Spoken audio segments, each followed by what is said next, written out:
Europe. Il est 8h40, place à la revue de presse de ce lundi 31 juillet avec vous, Antoine Janton. Un sourire pour commencer, celui de Camille Lacour à la une de nombreux quotidiens et un mot pour l'accompagner. Or, un final en or, titre le Dauphiné Libéré, une retraite en or, écrit l'Alsace, des adieux en or, annonce l'équipe après le 5e et dernier titre mondial pour le nageur de Marseille. Heureux de sa victoire hier à Budapest sur 50 mètres d'eau, heureux aussi que sa carrière se termine. L'entraînement ne va vraiment pas me manquer, je n'en pouvais plus d'être dans l'eau, confie-t-il au quotidien sportif. Camille Lacour victorieux alors qu'il a une tumeur à la hanche, tumeur bénigne qui se résorbe peu à peu grâce à un traitement réservé jusque-là aux personnes atteintes d'un cancer des os en phase terminale. Traitement qu'il a choisi fin 2014 pour éviter l'opération, choix risqué. Lorsque j'ai demandé à mon médecin s'il y avait des effets secondaires, il m'a dit qu'il ne savait pas avant de se reprendre et de dire non. Humour de chirurgien, je l'aurais baffé, raconte Camille Lacour dans l'équipe, on le comprend. Lacour qui a encore quelques douleurs de temps en temps, une aspirine et ça passe, dit-il. Lui donc qui revient de loin, mais sa victoire et son histoire, aussi belle soit-elle, ne sauve pas un bilan très décevant pour les Français. 2 médailles seulement cette année au championnat du monde de natation, leur plus mauvais résultat depuis 2003, souligne l'équipe.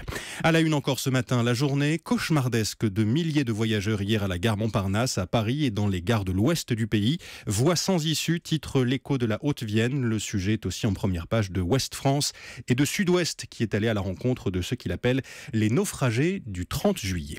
Ce n'est pas une boisson forte, mais une puissante méthode qui enivre les dirigeants de Google. Le double Irish vous est expliqué dans Libération ce matin. Libé qui s'intéresse ainsi aux pratiques fiscales contestables de ce géant d'Internet et aux discussions qu'il mène également avec l'État français. Les deux parties parlent d'une possible transaction qui mettrait fin aux poursuites judiciaires engagées contre le moteur de recherche soupçonné de fraude fiscale. Une méthode inquiétante selon le journal. Elle pourrait compliquer la tâche du parquet national financier qui enquête sur Google.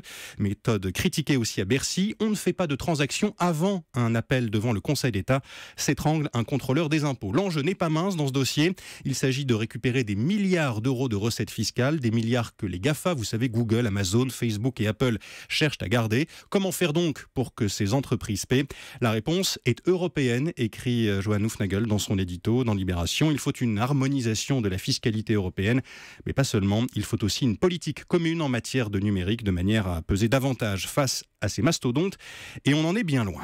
L'avenir des spectacles d'animaux en une du Parisien aujourd'hui en France. Pourrez-vous continuer à voir dans les mois ou les années qui viennent des dauphins s'amuser, sauter dans des parcs aquatiques ? Rien n'est moins sûr. Premier élément de réponse avec le Conseil d'État. Il examine aujourd'hui un recours contre un arrêté ministériel qui avait fait beaucoup de bruit. Vous vous en souvenez peut-être en mai dernier. Le texte interdit la reproduction des cétacés en captivité.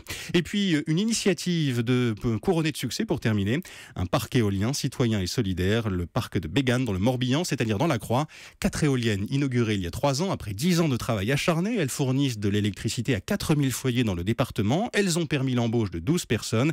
Et les habitants qui ont financé le projet devraient toucher des dividendes l'an prochain. Une réussite qui a inspiré d'autres Bretons. 2 autres parcs citoyens ont vu le jour dans les environs, explique le journal. Et ça, ce n'est pas du vent.